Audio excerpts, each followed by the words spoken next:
The body itself responds to frequency. Take cymatics, the study of how sound waves affect matter. When sound frequencies are applied to substances like sand or water, they form intricate geometric patterns. This suggests that sound has a direct, organizing effect on physical matter, including the human body, which is largely composed of water. Dr. Masaru Emoto, a Japanese researcher, conducted experiments on water molecules exposed to different sounds and words. He found that positive sounds such as classical music and kind words created beautifully symmetrical crystalline structures, while negative sounds led to chaotic, disorganized formations. If sound can affect water so profoundly, what impact might it have on the trillions of cells in our body? This brings us to sound frequencies used in healing practices.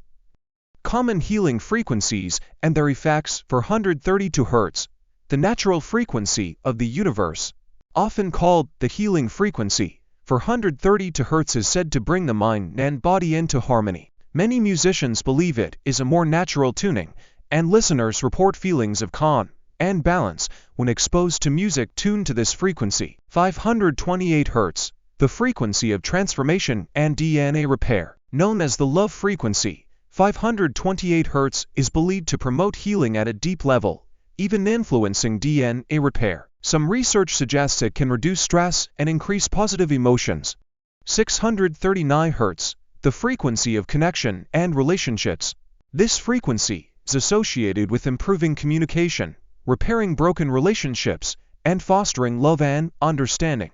741 Hz, the frequency of detoxification. Some claim this frequency aids in detoxifying the body and promoting overall wellness. 852 Hz, the frequency of spiritual awakening. Used for deep spiritual work, 852 Hz is believed to stimulate the pineal gland and enhance intuition. Sound healers use these frequencies through instruments like tuning forks, singing bowls, and gongs, or through digital sound therapy. But do these frequencies have real effects, or is it just placebo? Modern medicine is beginning to explore the power of sound in clinical settings. For example, ultrasound therapy is already widely used in physical therapy to promote tissue healing. High-frequency sound waves can stimulate cell repair, reduce inflammation, and even break down kidney stones.